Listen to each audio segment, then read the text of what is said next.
Beleza? Então vamos lá. Nós estamos tratando esse tema aí, né? Pegando dois, dois personagens para a gente poder compreender um pouquinho e pegar, né, Israel? Na verdade, lá só são ganchos mesmos para a gente poder fazer a conexão. Isso. Então, vamos lá. O texto da palavra de Deus que a gente tem usado por base, né? Mas os que esperam no Senhor renovarão as forças, subirão as asas como águias, correrão e não se cansarão, caminharão e não se fatigarão. Israel, meu irmão, Ângela, minha irmã, eu saúdo, Israel, a todos os homens na sua pessoa e saúdo a todas as mulheres na pessoa da Ângela, tá ok? Antes de mais nada, quero dizer para vocês que o homem e a mulher foram feitos à imagem e à semelhança de Deus. Os dois são seres humanos e que merecem ser tratados com o devido respeito e com a devida valorização à vida, ok? Isso. E estes dois seres precisam de forças para vencer, para voar, no sentido figurado, é claro, né? E para que isso aconteça, nós precisamos de sermos livres, de termos a liberdade, né? Este bem tão precioso e tão querido por toda a sociedade, né? E nós temos duas características muito interessantes entre a galinha e a águia. A galinha, ela aceita viver presa, e a águia não aceita ficar presa, e, na verdade, ela acaba até enfraquecendo se assim o ficar. Então, uma abre mão da sua liberdade, vamos assim dizer, e outra é inerente à sua formação, né, à sua estrutura, viver livre. Eu quero, então, aqui tratar hoje sobre a liberdade como um elemento fundamental para a construção de uma postura forte em meio à sociedade que nós vivemos, em meio ao mundo que nós vivemos. Mas, logo de cara, nós precisamos bater no seguinte sentido. Liberdade não tem nada a ver com libertinagem, tá? Com balbúrdia, com faltas de regras, não é nada disso. Liberdade não tem nada a ver com este equívoco, né? Liberdade é o grau de independência legítimo que um cidadão, que um povo ou que uma nação deve eleger como um valor supremo, deve eleger como um valor que deve ser perseguido, tratado e trabalhado. Isso é muito importante para todos nós.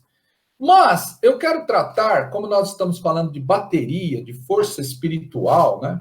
Quero tratar, então, o que aqui a Bíblia fala sobre a liberdade.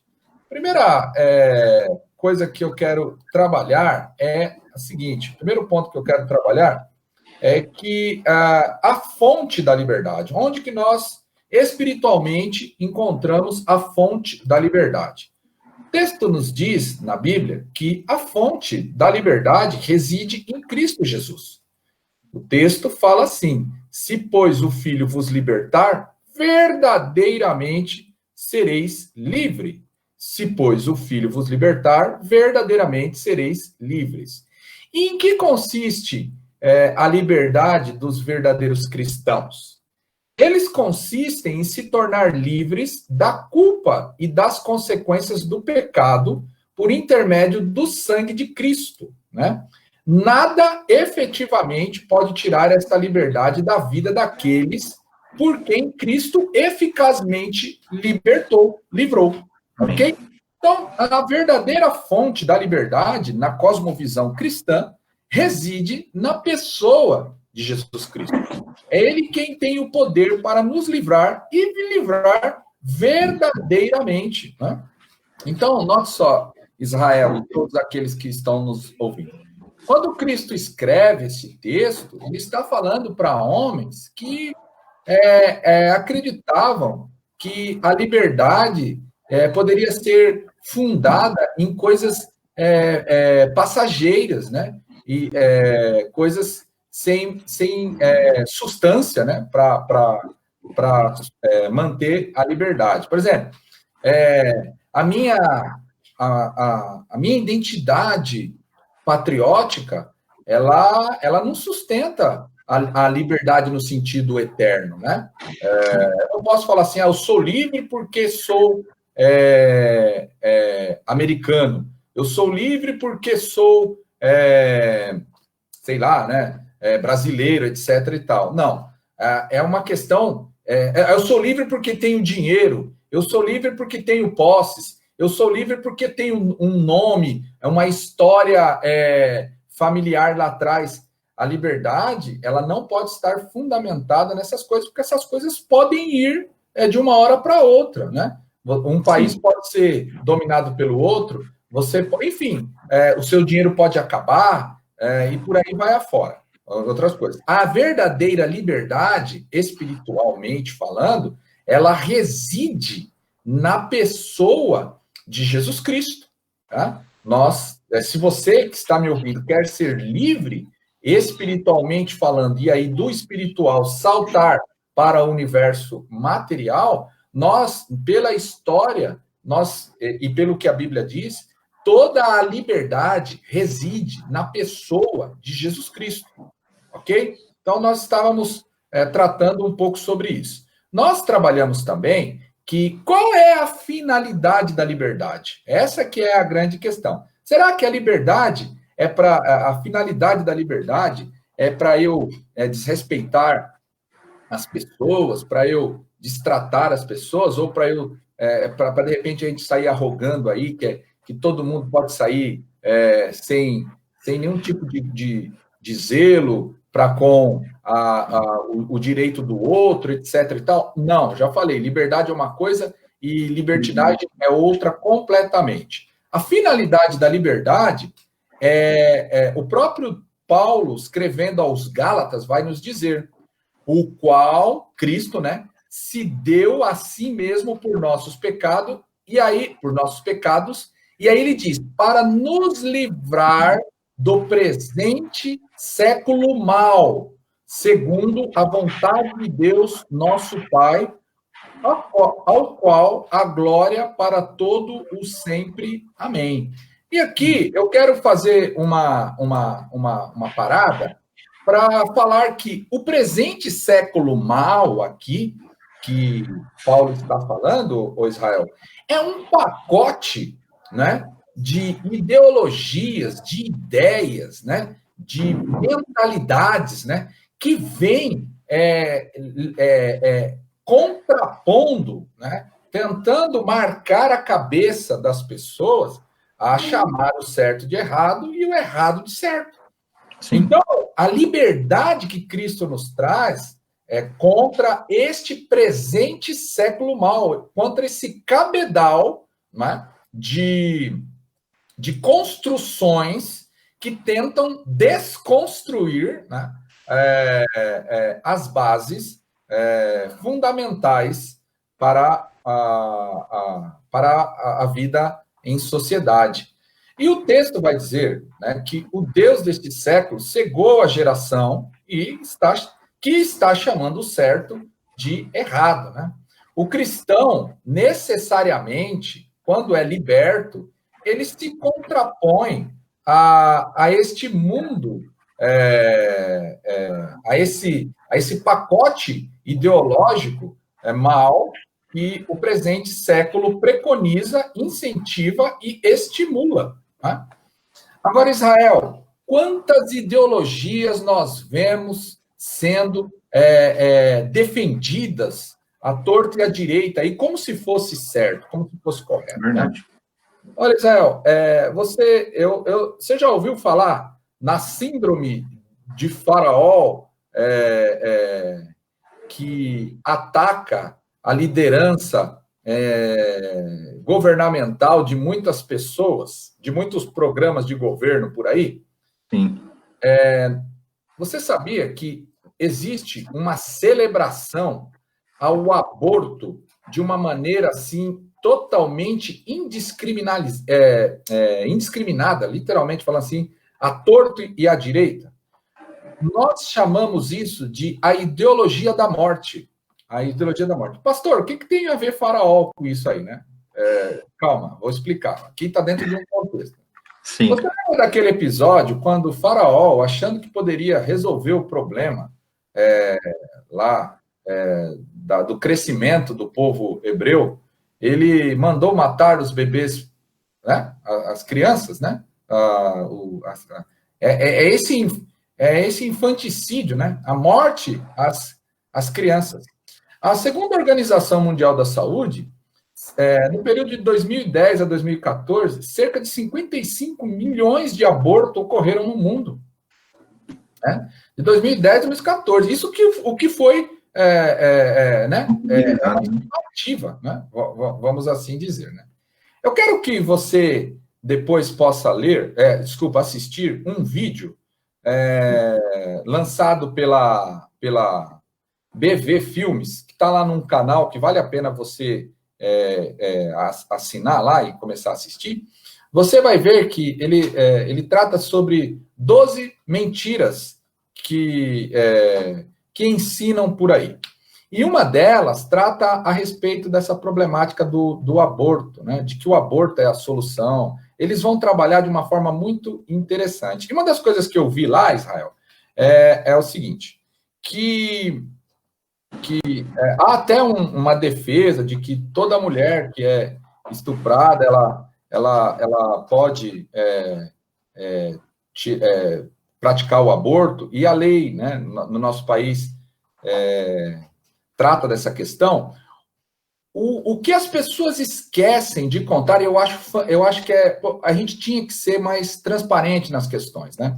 É que existem mulheres que resolveram dar continuidade à gravidez num episódio desse, que é terrível, que é lamentável, que não deveria acontecer, né? O aborto, o estupro não deveria acontecer. É uma coisa que é lamentável mesmo. Um homem jamais deveria fazer uma coisa dessa com uma mulher. Não deveria. Né? E há relatos lá de mulheres que praticaram o aborto nessa situação, conseguiu superar o trauma do aborto, do estupro, mas não conseguiu superar o trauma de ter tirado a criança de dentro do útero.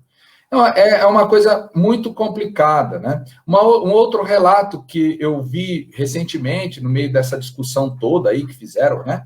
Relatos de crianças, de seres, né? De pessoas que foram frutos de abuso, né? E a mãe resolveu dar continuidade à vida, né, da criança, e esta pessoa construiu família, e esta pessoa veio a ser uma grande parceira da mãe, ok? Então a gente tem que tomar muito cuidado com isso. Não é celebrando a morte que a gente resolve os problemas da vida, entendeu? É algo para a gente parar para pensar, né? É claro que nós sabemos que toda vez que a vida da mulher estiver em risco, nós sabemos que há a possibilidade do aborto terapêutico, né? Mas tudo isso tem que ser feito com muito cuidado, com muito critério, e não da forma como nós temos visto, né? Essa celebração de aborto de baseada. Isso não é assim que as coisas devem ser, ok? Um outro problema que atinge a nossa sociedade como um todo, como o mundo, num certo sentido, é o que nós vemos aí, né? A destruição do casamento. A destruição do casamento. Israel nós temos que lutar contra isto. Nós temos que lutar contra isto. O crescimento de divórcio aumentando de forma, assim, descomunal, né? As famílias se destruindo a torto e à direita, né? A torto e à direita. Em 2018, o Brasil, né, chegou a registrar, desculpa, em 2017, né, chegou a registrar aproximadamente. Peraí, deixa eu dar uma olhada aqui. O número total de união diminuiu 1,6 na comparação com 2017. Já o total de divórcios aumentou em 3,2. Né? Então, nós temos que tomar cuidados, né, com esse aumento de destruição de casamento. A família sofre, as crianças sofrem, né? E a ausência, o ensinamento, né, a ausência do pai, da mãe dentro de casa tem muitas vezes atrapalhado a educação das suas crianças, né, do filho, e a sociedade tem pagado um preço muito alto. A gente tem que lutar, nós somos livres em Cristo Jesus para nos posicionarmos quanto à banalização do casamento. Uma outra questão, porque nós temos liberdade em Cristo Jesus para se posicionar, é com aquilo que se chama da síndrome do marido banana, Israel. Já ouviu falar disso aí, Israel? Já. A síndrome do marido banana, né? Que tem gerado, né, homens que são extremamente omissos na condução familiar, homens que são omissos na condução financeira, homens que são omissos na condução educacional da sua casa, dos seus filhos. As mulheres estão sofrendo muitas vezes porque acabam tendo que bater o escanteio, cabecear, marcar o gol e verificar se houve impedimento. Né? Então, nós temos que lutar contra isso. Nós somos livres. Né? Se o mundo está dizendo que o homem não tem que assumir mais o papel de homem, nós temos que ir na contramão para dizer para este homem, né, que ele precisa lutar pela família dele, que ele precisa suar pela casa dele, que ele precisa amar a esposa que Deus deu a ele, como Cristo amou a igreja. Amou a igreja. E por que é que este homem está se tornando um banana, nós vamos dizer, né? Eu estou lendo alguns livros que tratam sobre a questão e o que acontece? Há uma cultura desorganizada que está se perdendo e acaba gerando, né, homens disfuncionais, vamos assim dizer, né, no sentido não cumpre sua função por conta de duas ações diretas na construção deste homem, né? Primeira, a efeminação. O garoto toma um conjunto, né? Toma como modelo um conjunto de virtudes que não seriam deles, né? E a outra questão que leva, às vezes, o homem ao outro extremo e deixa de cumprir o seu papel é a masculinidade falsificada, que é o que nós chamamos aí de macheza. O cara é bruto, o cara é violento, o cara é um monstro, o cara é um déspota, né? Faz um monte de coisa que não tem nada a ver, e isso também é prejudicial, né? Nós fomos chamados para lutar contra esse tipo de doutrinação, tanto de um lado como do outro.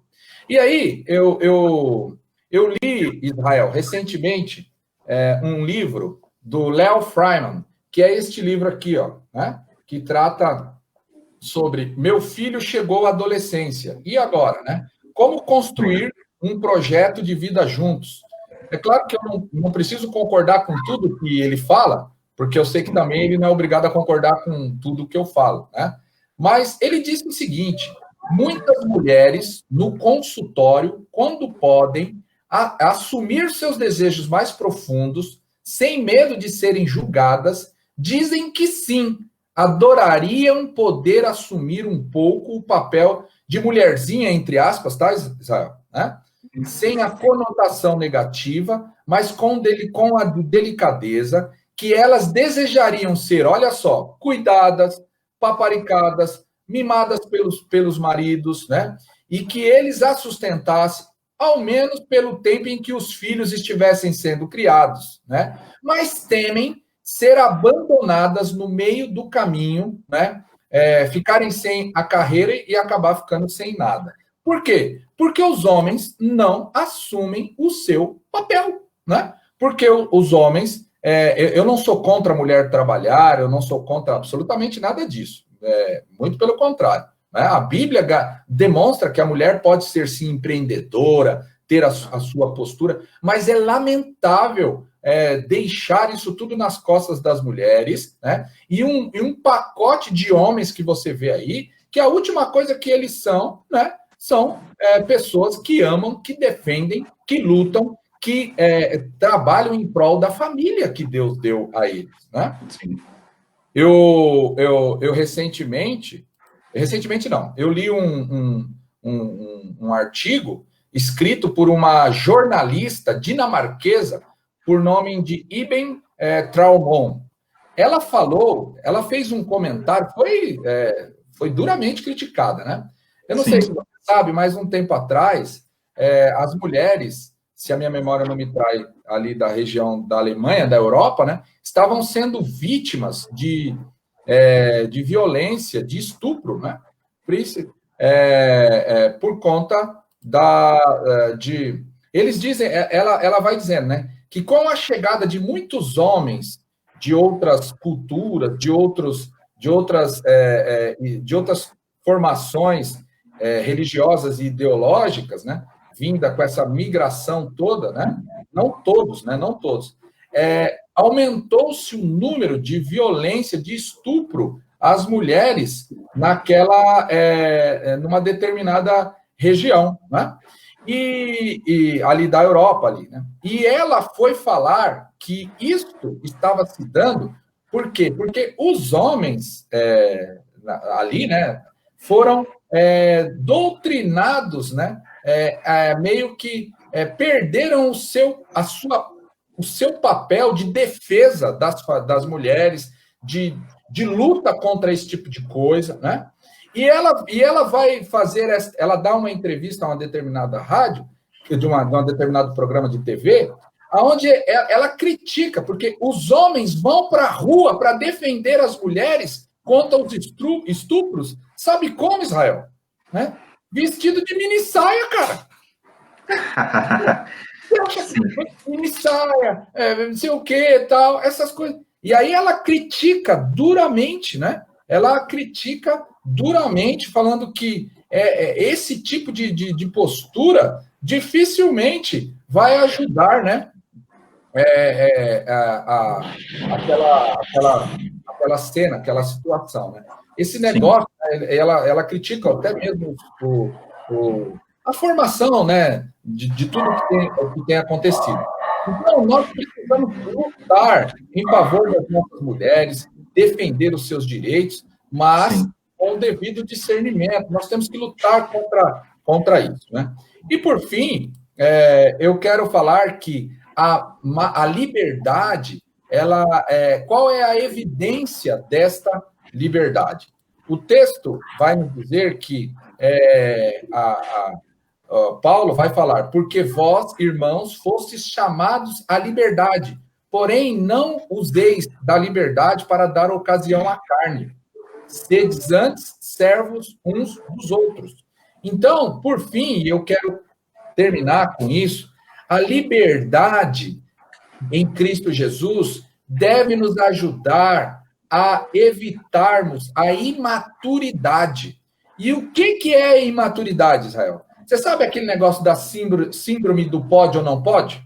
Sim. Né? A liberdade deveria nos dar condições para lutarmos contra as questões da carne. Então, ao invés de ficar falando, pode ou não pode beber? Pode ou não pode raspar a barba? Pode ou não pode ir ali ou ir aqui? A liberdade deveria... uma das evidências de que nós somos livres é que nós vamos ter discernimento para saber se aquilo glorifica ou não glorifica a Deus. Você entendeu, Israel? Né? Exato. Os libertos celebram a maturidade nas suas decisões. Um liberto, ele não fica com esse negócio de pode ou não pode, ele vai ver, edifica ou não edifica. Entendeu? Ele vai ter maturidade. Quando ele tiver diante de questões da vida dele, ele não vai ficar com mimimi, ele não vai ficar com posturas imaturas, mas ele vai assumir o seu papel de uma pessoa livre, livre em Cristo Jesus, livre para se contrapor a este cabedal de ideias e ideais equivocados, e ele vai tomar decisões de pessoas maduras, seja homem ou seja mulher. Ok? Então que Deus nos abençoe, nos guarde. Eu quero, assim, Israel, incentivar aos homens e às mulheres. A classe das mulheres está estudando já faz um tempo um livro que fala sobre a resolução de toda mulher, não é isso, Israel? Isso, exato. E a mulher aprende, literalmente, rever conceitos, discute, debate, trata de uma forma assertiva qual é o papel da mulher, como que ela constrói uma sociedade firme, como é que ela trabalha dentro do contexto social e cultural que nós estamos vivendo, né? Lutando pelos seus direitos e lutando para que a igreja, a família, a sociedade possa ser construída com bases saudáveis. E os homens estão trabalhando lá também com o livro A Resolução de Todo Homem, que aprende qual é o papel, que aprende qual é a postura. É inadmissível, em pleno 2020, nós vermos mulheres que têm que sair à luta para fazer a coisa acontecer dentro de casa, porque os homens, muitas vezes, são omissos, são homens que não tomam o seu devido posicionamento na casa, na sociedade. E aí sofre todo mundo, sofre filho, sofre filha, sofre mulher, e aí a coisa vai acontecendo, e aí, aí é como a gente vê lá na Europa, lá, que a dinamarquesa lá falou contra, né? As mulheres sendo estupradas lá, e os homens, quando vão para a rua fazer manifestação, vão de mini saia. Assim não dá, né, Israel? Pelo amor de Deus. Né? Verdade. Então, que Deus abençoe, guarde e proteja, e vamos caminhar junto para a glória do Senhor Jesus. Amém. Fica o convite, então, a você, homem, mulher, a estudarmos na escola dominical. Eu estou com o livro dos homens aqui, as mulheres também estão estudando o mesmo livro. Os jovens, adolescentes também têm estudado sobre a palavra de Deus, sobre princípios de maturidade, né, porque sejam homens e mulheres maduros. Usem as nossas redes sociais, Facebook, YouTube, Instagram, faça contato e você é bem-vindo conosco. Uma boa aula e Deus abençoe.